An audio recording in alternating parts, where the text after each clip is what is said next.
We've seen a situation where, even in the last budget, we've seen a situation where funds allocated to strategic and key infrastructural projects are diverted into some constituency projects by some principal members of the National Assembly. In last year, we saw that Mambila project was toyed with and so many other projects.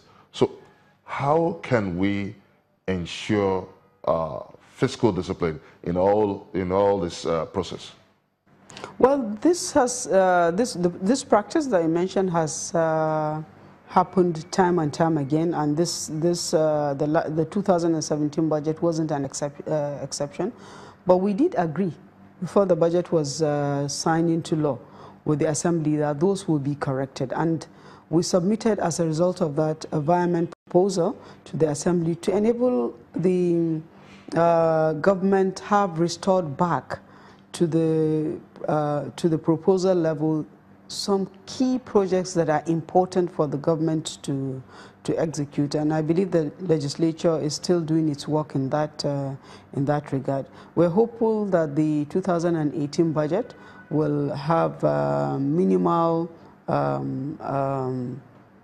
changes made to them, but then again, that's up to the Parliament to decide. We in the Ministry of Budget and National Planning are standing by to support the legislature with any information that they require to enable them make informed decisions as they work on the budget.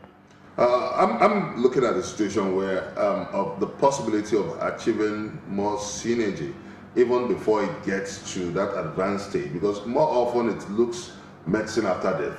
Okay, the executive have done theirs, there's been no interference. It's now our turn to have a field day. That's the kind of signal the public gets from the procedure emanating into the final signing of the bill into appropriation law.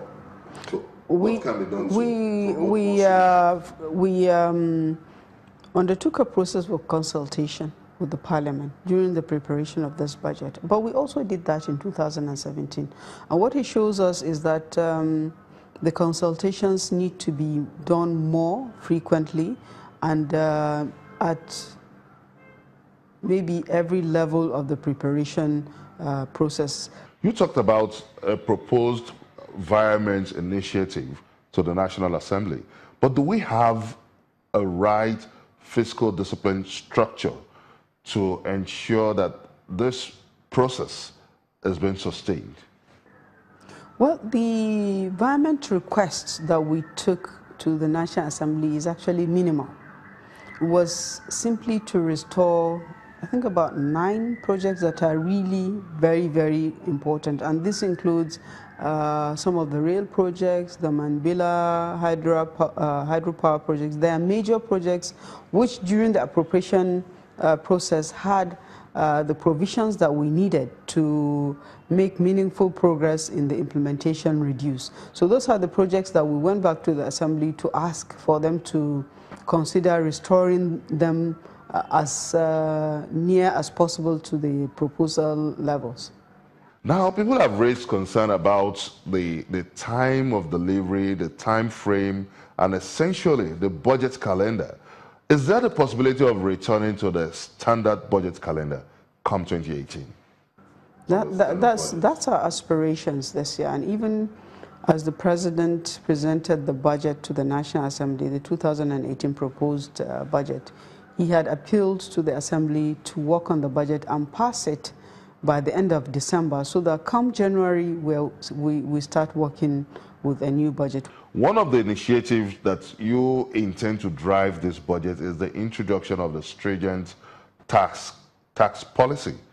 Could you shed more light on this? Well, there is already existing adequate tax policies. What has been done during the course of 2017 was to introduce, if you like, an incentive for citizens to willingly go and file their taxes and pay their taxes. That's a tax amnesty program. So what has been the outcome? What has been the success rate of the Well, I don't have the success rate in numbers. The Federal Inland Revenue says there are a lot of Nigerians, both nationally and from diaspora, that have been going to the VADES office and making these declarations. We will see the effect of the VADES program maybe by the end of the year, when we see the total revenues that is declared by the Federal Inland Revenue Service.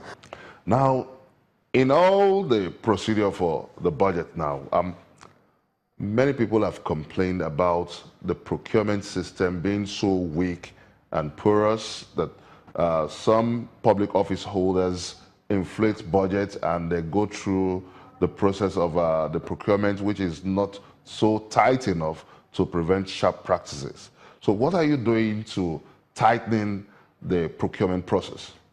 Well, that has to do with the remittance of the operating surpluses of the government-owned enterprises. There are quite a number of government-owned enterprises, top of which are the Central Bank and NMPC and such like. The Fiscal Responsibility Act requires that their operating surpluses should be remitted to the Central Treasury, and a lot of these agencies are not doing that. Is there a need to amend the Fiscal Responsibility Act? We are considering an amendment of the Fiscal Responsibility Act. What we found is that most of the agencies utilize almost all of the revenues that they generate. So the surpluses that they declare are very, very small, very, very insignificant. So what we're trying to do is to make amendments to the Fiscal Responsibility Act to qualify better what is allowable expenses and what is not allowable, so that more surpluses will accrue for the benefit of the Federation.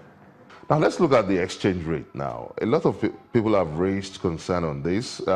It looks a bit far from reality, because in the real sense, the exchange rate hovers between 360 naira to $1 and thereabout from time to time. But looking at the proposed $305 naira, I beg your pardon, to $1, isn't that a distant dream from reality? You know that the federal government can only prepare its budget using the central bank official exchange rate. So as long as at the moment the central bank official exchange rate is 305, so we prepare the budget based on that rate.